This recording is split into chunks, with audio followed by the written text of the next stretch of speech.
This is Lake Perkijärvi, not too far away from where we are today. This is what Finland looks like, or will look like in 2 or 3 months. And it's a real pleasure for having you here. And it's lucky that I'm really happy I was able to come here. I'll actually be leaving later today for Dallas, and then from Dallas to Düsseldorf. And I think that's a great combination, Dallas and Düsseldorf this week. And of course, Helsinki. And my career for the last decades has all been about trying to protect people's security and trying to protect people's privacy. And I think we still have a lot of work to be done regarding security. I think that's quite clear. But I think we might have already lost the war on privacy. It might already be game over. If you look at young people, people in their 20s, and you ask them about the internet, well, they don't remember the time before the internet. If you're 20 years old or 21, 22, for you, Google has always been there. Wikipedia has always been there. The web has always been there. And for them, it's always been perfectly natural to pay for content, not with money, but with data. You pay for content with your privacy. We dinosaurs, we who remember the time before the internet, we remember the time when we paid for content with money, like going and buying a newspaper. And this has now changed. And now that this generation is already going to universities, I think it already is a game over for privacy. It's a very hard fight to keep fighting. But I refuse to accept that we would have already lost the fight for security. I think we must continue fighting to improve our security. And it has been a long fight. When I started analyzing malware, it looked like this. These are early cases of viruses written by happy hackers in the late 1980s, early 1990s, whose motive for doing online attacks or attacks of any kinds against computer systems was not about money, it was not about protest or not about political motives, it was not about espionage or spying, it was for fun. They were writing viruses for fun. And clearly we've gone a very long way from these early days of virus writing. And while we're speaking about early days, another reason why I'm very happy to be at the NORDUnet conference is that, well, I checked your WHOIS. NORDUnet, domain name, established on the 1st of January 1985. 1980 goddamn 5. 31 years ago. This is the oldest domain name in the world. Let me repeat that. NORDUnet is the oldest domain name in the world. It's older than any single .com domain. It is the oldest in the world. Quite remarkable. Quite remarkable. 1985 means that it's older than this. This is the first PC virus. This is brain.a, found in 1986, 1 year after your domain was registered. First PC virus is younger than your domain name. And speaking about old cases and old malware, one thing that I keep getting surprised about is that in the era of computer security, we fix things all the time. And quite often when we fix things, those fixes are not permanent. The same problems come back to bite us later, over and over again. Let me show you an example. If this is 1985, then this is 1989. 4 years later, we find the world's first ransom Trojan. A Trojan called AIDS Information Trojan, targeting PC systems. We're speaking about PCs typically running MS-DOS 2 or PC-DOS 2. MS-DOS was the Microsoft operating system, PC-DOS was the IBM operating system for early PC systems. And the AIDS Information Trojan was actually distributed to victims in the mail, because networks didn't really exist. Well, of course, some of them did, but Very few people with their PCs had access to any kind of network. So they actually received this in the mail, including victims here in the Nordics, received letters in the mail with a floppy and a long letter explaining how this floppy contains this program that you can install on your personal computer, and then it will rank your risk of getting infected by HIV. And this was real. I mean, it really was a real medical program. And this was 1989. HIV had just been found. People were worried about it. Now, if you actually installed this application on your PC, you, of course, should first read the terms and conditions, the end-user license agreement, which came printed with the floppy. And, of course, just like today, nobody read it, and they just installed it. And they missed the part in the terms and conditions which mentions that you have to pay a license for this application on your PC. And if you don't pay a license, they can use extreme measures to make you pay. And these extreme measures meant that after 15 days of using this application on your computer without paying for it, 15 days after installing it, then it starts overriding your master boot record on your computer and then encrypting your file indexes and then showing you this ransom note when you boot up your computer, asking you to pay a ransom of $189 to a P.O. box in Panama. It is a ransom Trojan, and it is from 1989. All right, let me fast forward to 2016. This spring, we found a piece of malware called Petya. Petya is a multi-platform ransom Trojan which will overwrite the master boot record on your computer. And then it will cause your system to reboot. And when it reboots, you end up with this corrupted file system message as soon as you boot up your computer. And this now it doesn't actually apply if you're running Linux or Windows or whatever. It's in the master boot record. It's telling you it's fixing the file system. What it really is doing is that it's encrypting your file indexes, and then it shows you a ransom note asking you to pay 4 bitcoins to get your files back. So let's compare. This is the AIDS information Trojan from 1989. This is Petya from 2016. That's quite remarkable, isn't it? Think about how long time has been passed between these two cases. And it's exactly the same attack. They both overwrite the master boot record of your system. They both encrypt your file indexes. They both demand a payment from you in order to get your files back. We fix things, and then those fixes don't work. They come back to bite us. And attacks like these are coming from organized online criminal groups. And those organized online criminal groups are led by organized online criminals. And you often hear about these online criminals, but they often feel or seem a little bit unclear. Like, who are these guys really? Like, where are they really coming from? How much money are they making? What do they look like? Well, let me show you what they look like. They look like this. Here, on the left, Denis Kalovskis from St. Petersburg, who was responsible of the Cozy Ring, running a fairly large operation of banking Trojan.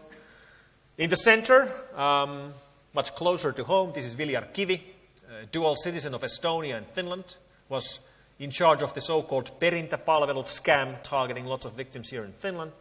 And on the right, we have Yevgeny Bokachev from Moscow, who was in charge of the Zeus banking Trojan credit card theft ring. Denis and Viljar have been caught. They're both in jail right now. Viljar here in Helsinki. Yevgeny is actually still on the run. You can find him on many wanted pages and wanted lists, including the wanted lists of Europol and Interpol, where he is wanted for crimes against computers and also apparently for crimes against fashion.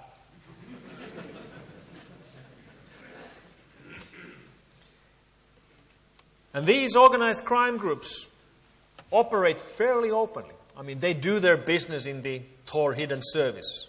They do business on the hidden forums, buying and selling malware, attacks, stolen credit cards, stolen bitcoins. You can imagine any mechanism that you could use to make money online is being used by organized crime gangs like these. But some of these actually advertise fairly openly. For example, the problem of denial of service attacks. And people working with research and education networks regularly run into denial of service attacks. They are an everyday occurrence, just like our network, because we are a security company. We are being denial of service all the times. And these attacks, if you don't have your own botnet, you can just buy. And you can see ads for these botnets for hire on YouTube. Let me actually show you one ad for a denial of service network from YouTube.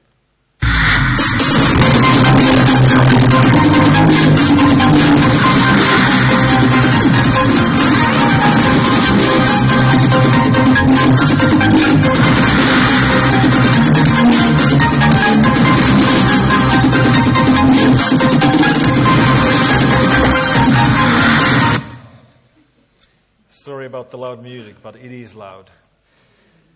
And that's not an endorsement. I'm not endorsing you to go and buy attacks from this website. That would actually be illegal. But this is how these groups operate. And denial of service networks are, once again, an attack which it doesn't matter which platform you're on. They will target your system regardless if you're running, a mainframe or some supercomputing system or Linux-based systems or Microsoft or Mac. It doesn't matter. It's a network bandwidth exhaustion attack, and it will matter regardless of your platform. Another thing that we thought we fixed, but is now coming back, is macroviruses. And some of you might remember macroviruses from 1995, targeting users of Microsoft Office. Word, Excel, PowerPoint, malware like Love Letter, aka I Love You worm, and Melissa, which was the biggest problem we had in the malware world from 1995 to 1997. And then we got rid of it in 1997. We got rid of it because Microsoft released Office 97 in 1997. And in Office 97, they fixed this problem by disabling macros. They turned off the whole function, because it turns out that 99% of their users were never using macros in their documents, and the 1% which was using macros were using them to write viruses. So we fixed that 20 years ago, 1997, 19 years ago. And now it has come back. And today, macro malware looks like this. You get an email thanking you for your business. Thanks for shopping with us. We have now charged your credit card for $802. This is all great and fine, except you haven't been shopping. And of course, that very clearly varies an average user. I mean, it's fairly natural to click on the invoice to get more details about this purchase on your credit card. But when you open up the document, the Word document in this case, you can't actually read it. The content is garbled. And then there's this helpful message which says that if the document has incorrect encoding, please click the Enable Content button. And when you click the button, it actually works. It actually descrambles the content, and now you can read the invoice. But now it's too late, because your card has not been charged. The only thing they wanted to make you do is to click on the Enable Content button. And this button here, this is the button which was introduced in Office 97. This is how they disabled macros. They didn't turn it off completely. They turned it off so that if you open up a document which does have macros embedded, then for the off chance you actually do want to run the macros, they show you this button. Now, those of you who use Office, the one thing I want you to remember out of NORDUnet 2016 conference is don't click this button. All right? And I know what you're thinking. You're thinking, okay, yeah, that's a good lesson. Thanks, Mikko. But I don't really need the lesson, because I'm not going to click on that button anyway, because I'm not stupid. And you would click on that button. I know, you would click on that button. Because, for example, let's say you get an email from your boss with a Word document. And when you open it up, you can't read it because your boss has a newer version of Word. This document was edited in Microsoft Word 2016. To correctly load the document, please enable content. That's a perfectly valid argument. Most clever people would click on that. I mean, it sort of makes sense, except it doesn't. This document did not come from your boss. It was spoofed to use his email address. Or you get a protected document. This document is protected to avoid data leak. Please enable content to read this Very important and sensitive document. Don't click enable content. Now, assuming you click, assuming you make the mistake and you click the button, what's going to happen then? Well, the typical story is that you get a ransom Trojan, because this is the biggest headache we have right now. Ransom Trojans encrypting your hard drive, going through your file shares, encrypting everything on your file shares, and then showing you a ransom payment. This is DMA Locker asks you for 4 bitcoins. Bitcoins right now a little over 600 euros, so that's 2,400 euros to get your files back. But the good news is, if you actually pay the ransom, if you pay the ransom, they will deliver. They will give you your files back. So, at least, they are honest criminals. And the reason why these different ransom Trojan gangs, like DMA Locker or Tesla Crypt or Hydra Crypt or Maktub Locker, the reason why they deliver is that these guys need a good reputation. They need a good reputation so that future victims will also pay. Because they know that every victim will first try to Google for help. And they'll find earlier victims who will tell the story about how they got hit by Maktub Locker and they didn't have backups. And they had to get the files back, so they paid the ransom, and they immediately got a program which very quickly decrypted everything. And they had a problem with one folder, it wouldn't decrypt, so they contacted the support of Maktub Locker. And they were really responsive, nice guys, they helped me, 5 out of 5, would recommend. So these guys deliver, because they are in the business of ransom Trojans. You could think about these as companies. They think about things like, finding new and fresh victims. They think about return on investment. They think about going to fresh markets. For example, this spring, we found the first Mac ransom Trojan, targeting Macs. Late last year, we found the first Android ransom Trojan, not just targeting Android phones and tablets, but also Android smart televisions. Why are these guys going for markets like Mac? Mac market share is just 7%. The reason why they're going to Mac market is that there is no competition. There's 110 different gangs competing for the same customers on the PC side. On the Mac side, it's a fresh market. So these are businessmen. And the mega trend behind this whole problem is Bitcoin.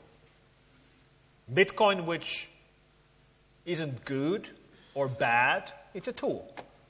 Just like cash isn't good or bad. Cash is a tool. And just like real-world criminals prefer cash, online criminals prefer Bitcoin. Because cash is anonymous and Bitcoin is anonymous. Most of the real-world drug trade is done with cash. It's kind of hard to buy cocaine with a credit card. Or so I've been told. Exactly for the same reason, most of the illegal trade in the underground goes with Bitcoin. And these ransom Trojans are a problem for companies and enterprises and public sector as well. Because when an employee gets back to the office after a business trip and carries his laptop to the office and connects it, well, of course, today you don't really connect them like this. You just go online with Wi-Fi. But when they log into the corporate network or the organization network with a laptop which has been infected at a customer site or at the hotel network or at an airport, these ransom Trojans will not just encrypt the laptop. They will mount every single mount that this user can mount from the network. And they will encrypt every single file that this user can write to in the network.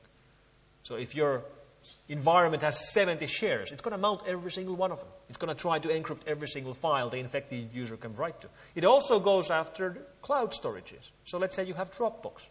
Well, you know what? Dropbox looks like a mountable drive to your systems. And it's going to encrypt your Dropbox or OneDrive or Google Cloud or whatever. If it's mountable, it's going to get encrypted. That's why making backups is crucial. And making backups so that they are not on a system which is connected to your device. The Mac ransom Trojan we found in the spring, Keranger, actually tries finding your time machine servers and encrypting them as well. Think about that. Tries finding your backups and encrypting. And we have a technical term for malware which looks for backups and tries to delete them as well. We call those a dick move. It's a dick move to encrypt your backups. So these attacks have been with us. I mean, modern ransom Trojans have been with us for 5 years, and they're not going to go away. As long as Bitcoin works, as long as they can get the money without getting caught, this problem is only going to get bigger. Another problem, which is only going to get bigger, is IoT and industrial control systems, ICS. Because everything around us is already being controlled by computers and software. Everything. I mean, lights are on in this building because of computers and software. Water is coming out of the tap because of computers and software. Now, when Internet came around a couple of decades ago, clearly it has brought us problems like new security risks, but just as clearly it has brought us more good things than bad things. Internet brought us bad things, but much more good things, right? I think everybody would agree with this. And I'd like to hope that Internet of Things will do the same thing. Right now it's clear that there's going to be tons of security headaches out of IoT. But I hope that when we'll be here having NORDUnet 2026, 10 years from now, we can look back and say the same thing about IoT. That yes, Internet of Things brought lots of new security risks, but it brought more good things than bad things. Right now we don't know that, but we can hope. Right now we can easily see the risks it creates, especially because there's so many things being put online which should not be put online. And we know this because at F-Secure we scan the Internet twice a week. Well, we scan IPv4 address space for the 2 billion addresses, just looking for devices which are online. And we find things which shouldn't be online. Like here's a generator from Germany, power generator, with the user interface online, with no username and password. This is a VNC session to a power generator which doesn't authenticate at all, which is a bad idea. Because I'm not very good with German. I have school German, but I can understand when it says Motor start, Motor stop, Motor not aus. So, and you really don't want me clicking on those buttons. But, I can do it, and you can do it, because it's online. Or, we found this swimming pool from a university in Canada, complete with the interface, with no password. Again, a VNC session to a control panel interface with no password. Which means anybody can access the panel, and then there's a button on the upper right which says acid pump. And this is a bad idea. I don't know what this is, but it has 408 kilowatts. This looks like some kind of an electricity system. This is a dam from Denmark. And then people put security cameras online, including security cameras which monitor their plants. Like if you're doing something illegal, put a password on your camera. Now, when you think about homes and our appliances, it's clear that anything that we plug into electricity grid will very soon be plugged into the internet grid as well. So our washing machines, our microwaves, our fridges, our toasters, everything will be online. Everything will have an IP address. This is going to happen. And people have a hard time realizing what the real risk here is. Because what people typically think is that, okay, my fridge will be online. Or let's say my toaster, or even better, my IoT kettle will be online. This is a real thing you can buy. It's a water heater which will boil your water, and when your water is hot, it's going to send you a push message to your phone. Water is hot. Not bad, Okay, well, this exists. You can actually buy this. And the risk that people think here is that, okay, that probably is hackable. But I don't care. If somebody hacks this, too bad. It's a kettle. Even if it gets hacked, I don't care. Well, that's not the problem. In the IoT world, these devices are not the targets. These devices are the vectors. This is the way into the network. You can imagine an employee in your organization bringing to the office one of these and putting it into the company kitchen. And this particular IoT kettle actually has a vulnerability. That vulnerability leaks your Wi-Fi password. So now you have a scenario where you have a device in the organization's private Wi-Fi, in the kitchen of the company or organization, leaking the Wi-Fi password. And the IT department doesn't even know it's there because they didn't install it. This is the problem of IoT devices. Devices like kettles or light bulbs providing outsiders an access to the internal network. IoT devices are not the target of the hack. They are a vector to get in. It's the weakest link in your network. This is the problem. So from now on, remember not just to patch your servers and workstations and phones and tablets. Remember to also patch the light bulbs in your organization. Another thing which has been in the headlines a lot for the last 2 years is car hacking.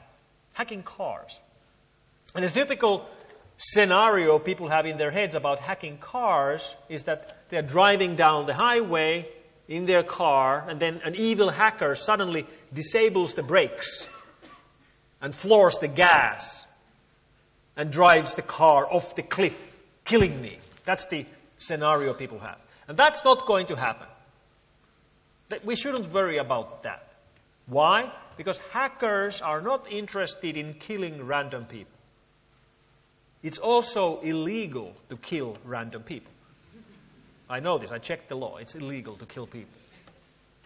So we should be more worried about things where the attackers somehow benefit from the hack.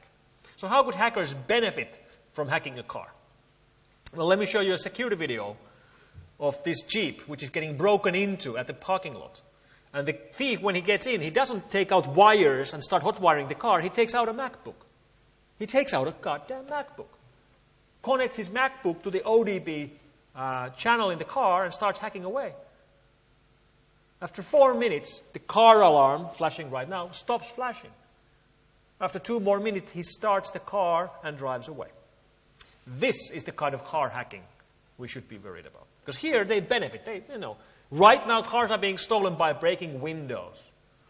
If they could break the car, keeping it in perfect shape, it makes more sense. Nicer, cleaner, more safer for the thief. We should think about attacks where the attackers benefit from their attacks. And then we find things like these online. This is somebody's house somewhere in Austria. Online with no username and password. Which means you can go there and click on the lights or click off the lights, click on the alarm or click off the alarm, or click on the camera button and look at their security cameras, including the camera in their bedroom. So these passwordless systems or systems with bad passwords continue to be a problem. Passwords continue to be a problem. And you don't have to take that from me. You can take that from the President of the United States. And more companies are moving to new, stronger technologies to authenticate user identities, like biometrics, because it's just too easy for hackers to figure out user names and passwords like password or 1, 2, 3, 4, 5, 7.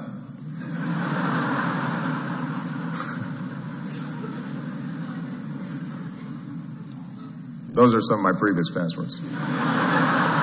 I've changed them since then.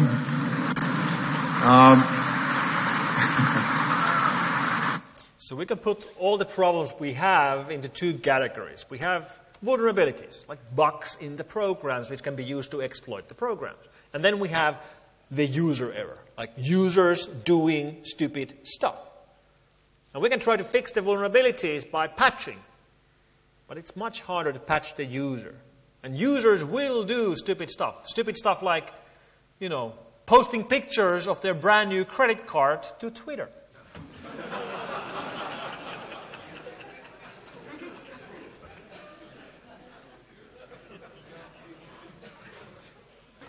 And then, when someone asks her, hey, that's a nice card, what's the number on the other side? She posts this.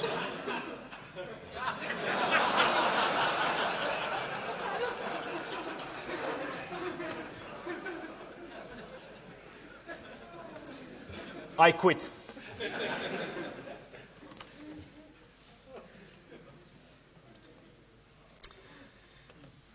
Another big development over the last years has been the fact that governments are more and more in the picture. Governments want to use the internet for espionage, for surveillance, and for waging war. Research networks like the ones you guys run are regularly targeted by foreign intelligence agencies because there's information worth stealing from your networks. And it doesn't have to be, the Chinese or the Russians. We learned quite a bit about international surveillance activities from the revelations from Mr. Snowden. The new Snowden movie by Oliver Stone premiered, well, at least here in Finland on Friday, and I recommend you go and watch it. And by the way, it's a great date movie, and this is not a joke. You can bring your wife or girlfriend, and she will like it. There's a lot of romance in the movie as well. And there's a surprise in the movie as well, but I'm not going to spoil it for you. So Snowden really changed the world. This is a photo I took at the DEF CON Snowden lookalike competition 2 years ago. I especially like the guy, like number 2 from left. That's pretty much like Snowden. Maybe it is Snowden. The center guy is plastic, so he's not real. So the NSA's access to the world's networks are, of course, without par, because USA is the number 1 country on the internet. They control the internet in many ways.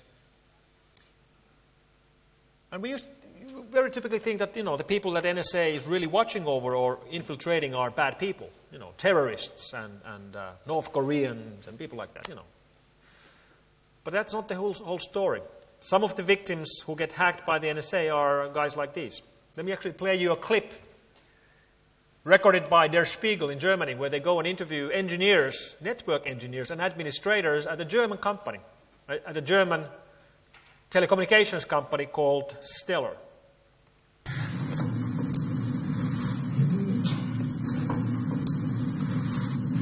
So. Nun haben wir hier einmal eine Übersicht.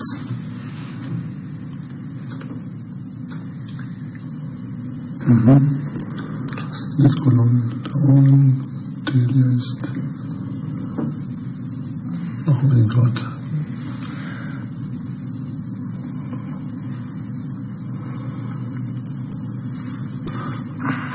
Das ist ein Ingenieur. Ja. Ingenieur. Ah ja. Ingenieur.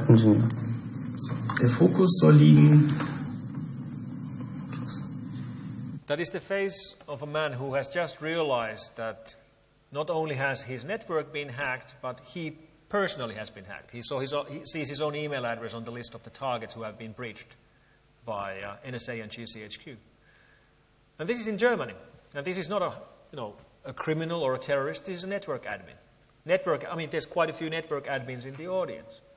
Network admins are prime targets for intelligence agencies, especially network admins who run large network infrastructure. Because getting access to large-scale network infrastructure for intelligence agencies is gold. So admins are clearly a target. So are we now living in the world of cyber war? Well, this isn't war. This is surveillance. Surveillance and spying. And almost always when you see the headlines in the newspapers speaking about cyber war, it actually isn't war. Almost always when we see nation states doing something active online, it's about spying and espionage. And spying and espionage are not war. And when something isn't war, we shouldn't call it a war. So, for example, one thing which was characterized in headlines as war was the recent attacks against Society for Worldwide Interbank Financial Telecommunication, which you might know better with the abbreviation SWIFT. SWIFT-related attacks made the headlines several times this year. SWIFT itself was not hacked. SWIFT is a company operating from Brussels. What was hacked were several banks which were using the SWIFT network to move money. So the banks were hacked. And we so far know of 5 banks or 5 targets which were hit with these attacks. And in these attacks, the unknown attacker tried wiring away a little over $1 billion. $1 billion with a B. they succeeded in stealing over $100 million. And that's a large amount of money, which creates two questions. Question number one, where did the money go? Question number two, who did this? Well, for example, with the first heist, which was targeting the National Bank of Bangladesh, most of the money was wired to Philippines. And in Philippines, it was wired to this casino, in which it was converted into poker chips. Think about a high roller when he has like tens of millions of dollars in poker chips. So why poker? Why not roulette or blackjack? Because poker is the only game in the casinos where when you lose, you don't lose the money to the house. You lose the money to the other players in the table. So this is a way of laundering money. You take the stolen money, you go and play poker, then you lose the money in poker on purpose. And the people on the table are working with you. This is what they did with the big amount of this money. And then the second question is, who did this? And for that we do have a clue. Because in one of these attacks, the attackers were encrypting their command and control channel with an encryption key, this key. And we actually have seen this key before. We saw this in 2014. We've seen it once before. We saw it in a completely unrelated attack, an attack which was targeting a movie studio. We saw this in the Sony Pictures hack. And Sony Pictures hack was a retaliation from the government of North Korea to fight back against Sony Pictures for publishing a movie in which the dictator of North Korea gets killed. And we can link these two attacks. So right now the evidence would indicate that the SWIFT attack was the work of the government of North Korea. And if so, this is the first case in history where governments are doing offensive cyber action not for espionage, not for spying, not for sabotage, but for stealing money. So I actually went online, I went to Wikipedia to check what is the national budget of North Korea. And the national budget of North Korea is $4 billion. So if you steal $1 billion, that's a lot of money. So is this North Koreans trying to fix the budget deficit by hacking? Maybe. We don't know. But nevertheless, it's quite interesting. And the reason why militaries are interested in offensive cyber action is that cyber arms, if you will, cyber arms, are effective, affordable, and deniable. Affordable, effective, and deniable. That's a great combination in weapons. So if most of the cases where the word cyber war is used in vain, do we have examples of real cyber war? Well, yes, we do. Last Christmas Eve's Eve, on the 23rd of December last year, we saw an attack targeting a company in Kyiv, a company called this company. This company is the largest energy network distributor company in Ukraine, handling distribution of electricity for millions of Ukrainians. Their network was targeted in the attack, which started by one of the operators who was sitting at his workstation controlling the long-distance power grid to realize that his mouse doesn't work. He's at his computer and he realizes that his mouse doesn't work. This is how it starts. My mouse doesn't work. He turns to face his colleague sitting next to him and he tells the same story. Yeah, my mouse doesn't work either and my keyboard doesn't work. But funnily enough, even though my mouse doesn't work, I can see the cursor moving.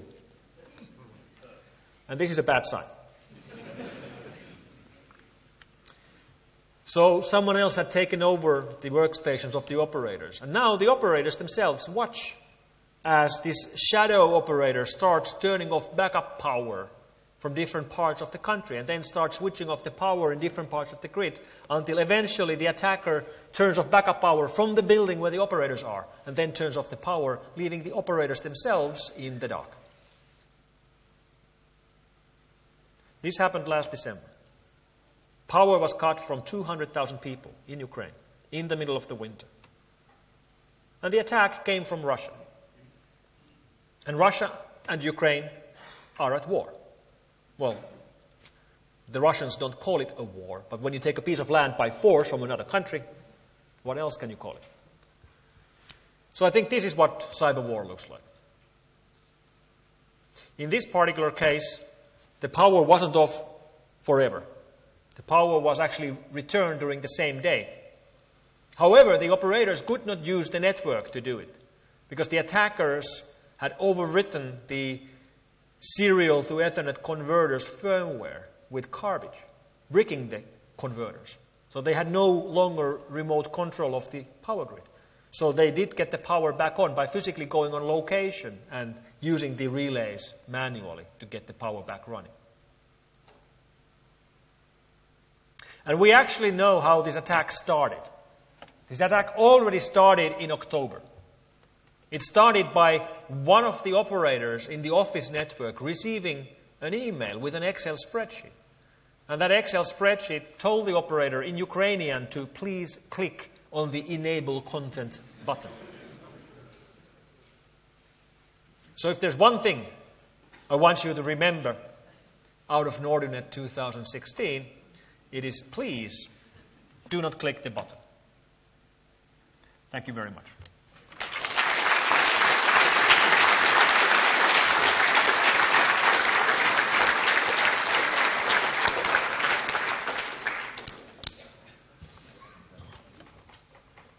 Okay, we have plenty of time for questions, so please be active. I will personally start by asking why in the seven hells that button is still there. That is a great question. We've actually spoken to Microsoft about this. They did issue a fix for this problem, which is that for organizations that are using Exchange as their MTA, you can actually ask Exchange to strip the macros from incoming emails. But it doesn't work if you're using something else than Exchange, and it doesn't work if, for example, the attachment is encrypted inside a zip. So it's not really the fix we're looking for. But I'm sure we'll eventually get, Office 2017 maybe, just like Office 1997 fixed it previous time. We're going to try it fix again, and then 20 years from now, we find out that it didn't actually fix it permanently. So that's the world we live in. It's not a perfect world. It also means, all of this means, that there is job security in security. So that's good news for us, right? More questions. You can also ask in Finnish, or if you're really, really desperate, you can ask in Danish, and I will not understand.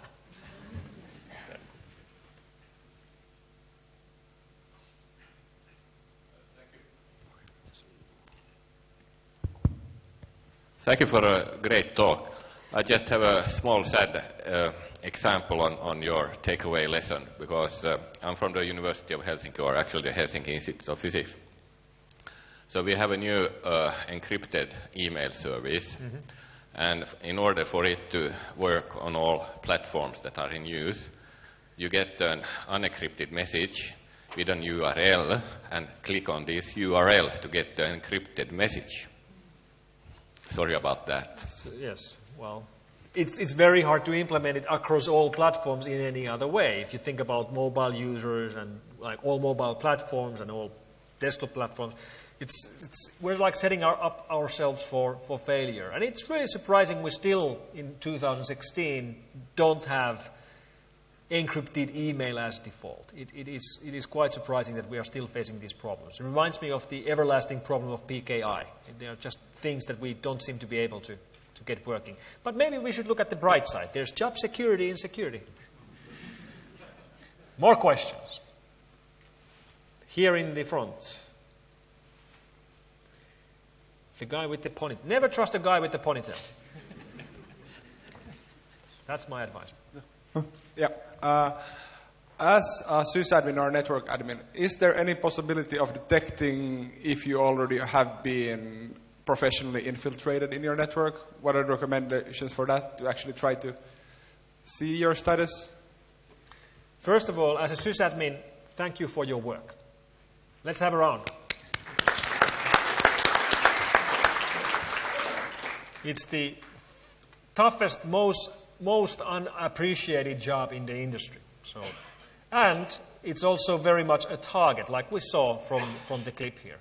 So how do you know if you personally have been targeted, or how do you know if your organization has already been hit? There is no easy answer. I mean, it's fairly easy to do it if it's criminals or hacktivists doing it, because they're sloppy, they don't have the big budgets. But when it's a nation state, they do have the budgets, they do have the expertise, they do have the 0 days, they do their homework. They might even infiltrate your network with moles, the old school way.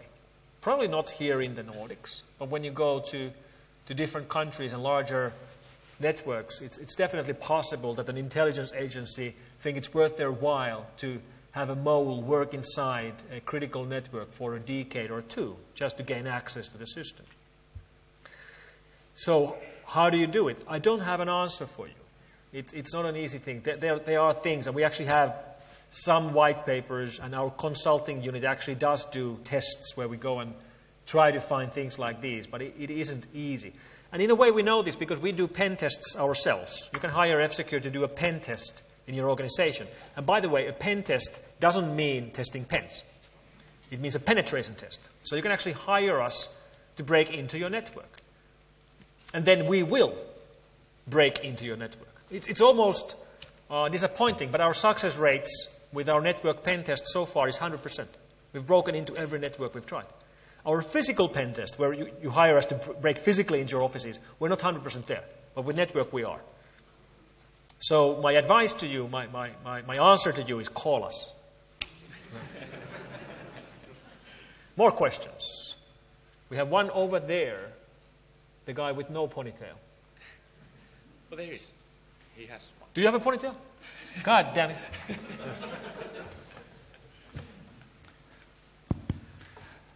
Yes, I'd like to ask about your opinion. There has been an ongoing trend in educational networks or educational institutions to outsource, for instance, their email services to cloud-based servers. And what is, as a security professional, what do you think about this trend?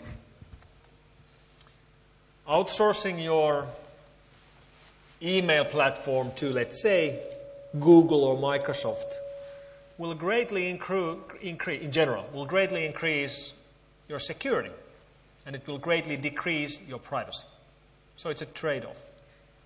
Whenever you go to any hosted services or cloud services, well, most of us remember the time of the mainframe and dumb terminals. We're going back exactly to that era, except now that the mainframes are not in our offices, they're in some foreign country owned by someone else.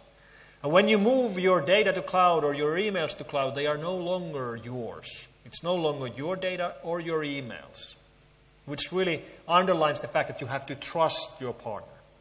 When your cloud partner tells you that, yes, we secure these, yes, we encrypt these, yes, we delete them when you ask them to be deleted, you don't actually know any of that. You just trust them. When they tell you that they will delete the files and not keep a copy, you just have to take their word. So it's really a question of trust.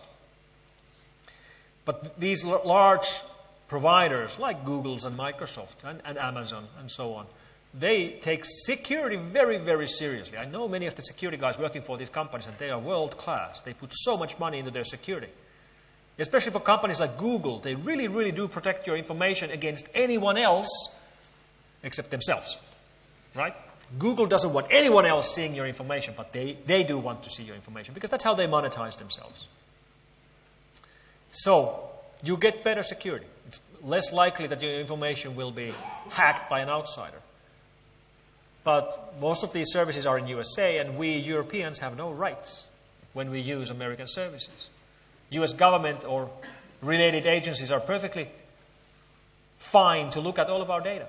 They break no laws when they do that. So it's a trade-off. And I know many organizations are doing it. And for security benefits, it's a good idea. For privacy benefits, it's not. So it goes back to making a decision about the trade-offs you're willing to make regarding your security and privacy. More questions. There's a question right here.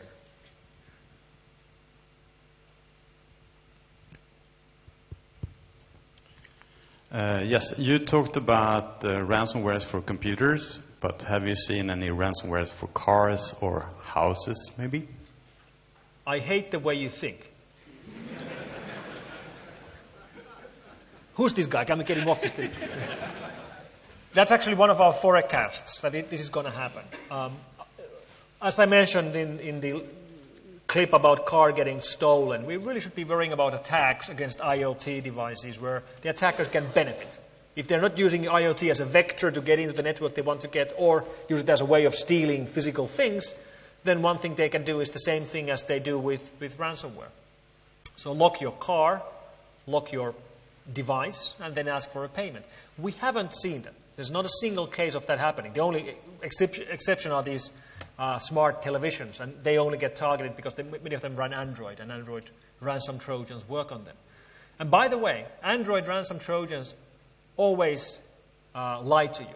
Android ransom Trojans, whether they are on Android phones or tablets or TVs, they will tell you that this system is locked and everything has been encrypted and you have to pay money. They're actually lying. They haven't locked the system and they're unable to encrypt the file system because Android is sandboxed. So what they do is that they take a browser, take it to full screen, disable keyboard, and say all of these things. But if you just get rid of the browser, your file system is intact. They are able to encrypt your memory card, but they're not able to encrypt the actual file system on the device itself. So if you get hit by Android ransomware, don't pay the ransom. Another tip regarding ransomware is that if you get hit by ransomware on your computer, haggle. Don't pay the price. Contact the guys and try to negotiate. They will almost always lower the price. We know this because we've tried it. We actually did a test on this. We infected systems with 8 different ransomware and then contacted the attackers and had this sad story about how we can't afford to pay, and they always lowered the price. They always wanted money, but they would go 50% discount and things like that. So lie to them and try to make the payment smaller. That's my professional advice.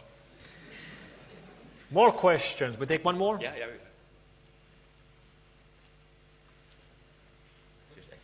There's two. Let's take two. Let's take 2 last questions. Yes, from the back. Thank you. Ponytail? Yes. Yes, I got one. Yes, very good. Excellent. Don't worry. Hannu-Pekka Poikonen from Aalto University here in Helsinki capital area. We just recently got, it's kind of related to the previous question, but we got a note or an email from the internets that pay us 1 Bitcoin or we'll attack you with the DDoS attack. Well, okay, we of course didn't react. We just wanted to see what happens. We saw you wanted to see the attack. Yeah, we wanted to see it, bring it on, and let's see what happens. And we saw a little bump in the traffic. It wasn't really serious, but I'd like to ask what kind of information have you seen, or what are the experiences that you have? What's going on in internet? Are there actual serious attacks of this kind of thing going on? Well, I suppose for us locally here, local Finns, we remember the bank denial of service attacks from the New Year a year ago. So here in Finland, the 5 largest banks were all hit with a fairly large-scale denial of service attack run by local Finnish guys asking for these banks to pay for a Bitcoin ransom to stop the attacks. The biggest banks, for example, Nordea, no problem. They've been hit before, nothing happened. But some other banks had serious problems, including one of the local banks here having not just their website and their online bank, but also their ATMs down. Even their internal email went down. So they really had connected, I think they had 1 server, something like that. Those same attackers had previously been attacking Finnish TV streaming services. So for example, when there's Formula 1 race or ice hockey finals, which are both very serious things here in Finland, they would actually attack the services. So paying customers couldn't watch Formula 1. And they were asking for the broadcasters to pay bitcoins to stop it. So we've seen this. In this particular case, we actually, we happened to find the guys. They are actually going to jail. But that's a happy ending for an example on how this actually happens in the real world. Some of the attackers do exactly that. And in this particular case, the guys didn't run their own botnet. They actually had hired it. They had no technical expertise of that level. And then the last question here in the front, the guy with the ponytail. Never trust a guy with a ponytail. My professional advice.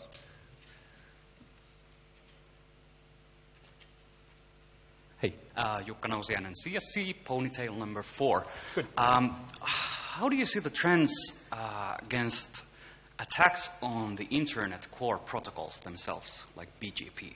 Has the Internet become too valuable even for the villains that somebody would dare attack against those? Well, of course, we have seen BGP routing attacks, but they are...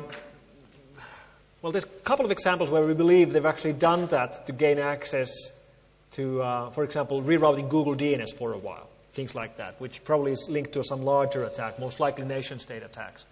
But most of the BGP problems are about single countries trying to restrict access to the Internet for their own people, and then they just leak to the rest of the Internet, so collateral damage. But I guess the real question is, do we have to worry about the Internet going down? Like, is somebody going to crash the Internet? Especially newspapers ask me regularly on that. And I always tell them the same thing, that I'm not worried about that. I don't think the Internet will crash.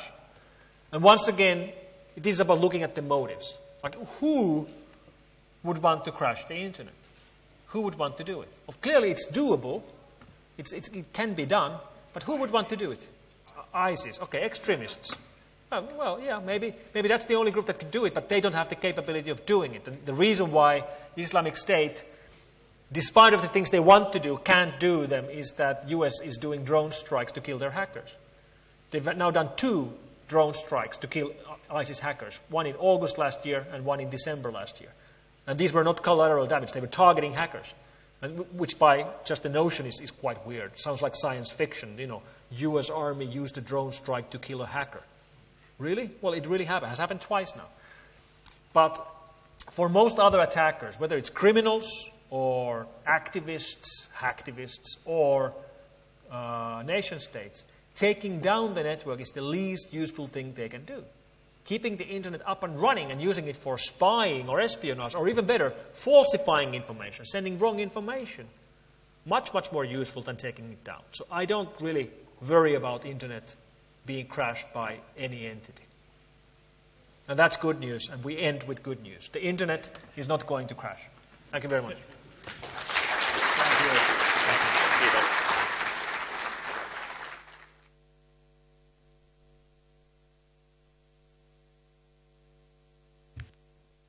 I have to press the button. This is not the enable content button. Thank you, Mikko, very much. And next we'll go and have some coffee and tea there at the lobby area. And we'll be back at 11. And then we have the 3 parallel sessions. So please consult the program and you will find the room to go. Thank you.